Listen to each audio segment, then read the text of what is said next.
Good morning. Naghuhugas ako ng bayabas dahil nagluluto kami ng sinigang na bangus sa bayabas. Ayan. Bangus na. Tapos ilalagay natin dito sa kaldero.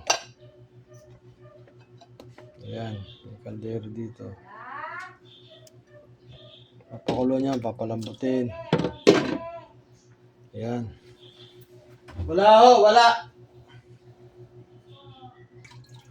Sasabayan na rin natin ang sibuyas at bayabas, palalambutin.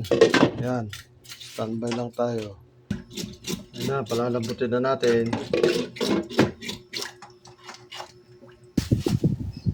Ito, nahimay na natin ang kangkong. Ano naman, hihiwain na ano. Bibiyakin lang to. Huwag na. Oo, biyak. Lalaki. Oo, biyak mo yan. Biyak lang, no? Gitna. Oo. Sariwa naman kahit malalaki. Alin? Yung kangkong, ay yung ano, okra.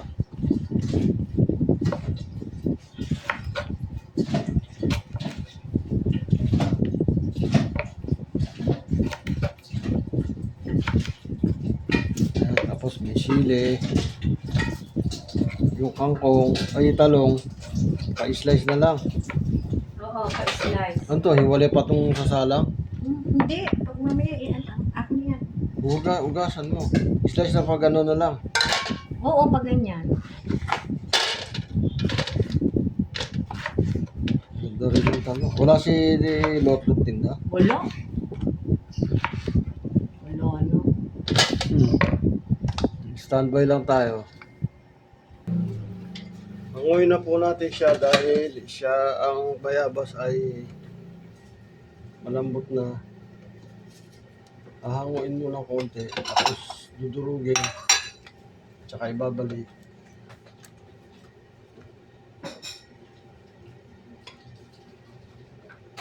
Sarap ang bango. Lagay na yung gulay. Yung ano, talong at saka okra.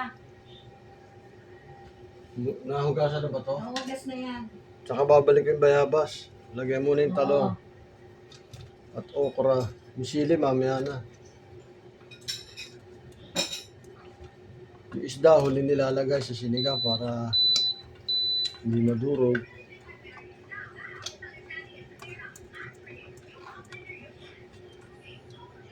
Yan, tapos mamaya magpaano tayo, ang lalagyan namin na pampalasa, patis, hindi hindi asin. Standby lang. Lagay na po natin ang bayabas. Ay. Pagkaluto ng gulay, tsaka lalagay yung kangkong at isda. Followed by isda. Nilagyan natin ng patis, nakaisa na ng takip, pakalawang takip. Hulog mo na yung isda mo. Yung kangkong. Madudurog, kangkong muna. Bago yung isda. Matagal lumambot to lagay na rin ang Yung kangkong. isda kasi nabamos na yan, habang tumitigas yan. Sa paksi. Lagay na rin na isda, pwede. Ha? Ha? Lagay ko na? Oo. Maluluto masyado yung kangkong. Lagay na rin natin ng isda. Para pagkulo niya, sabay-sabay na silang maluluto.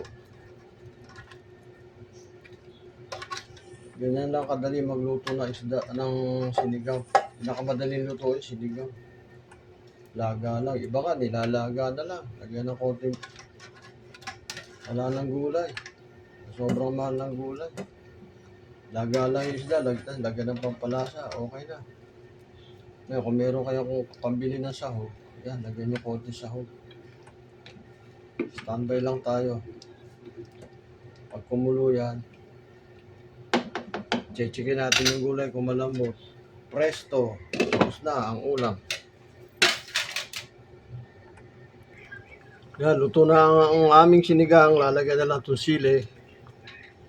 Yan, at hindi na masyado lulutuin yan kasi mga bata masyadong baka maanghangan. Yung init na lang ng sabaw niya ang magluluto sa sili. Thank you for watching.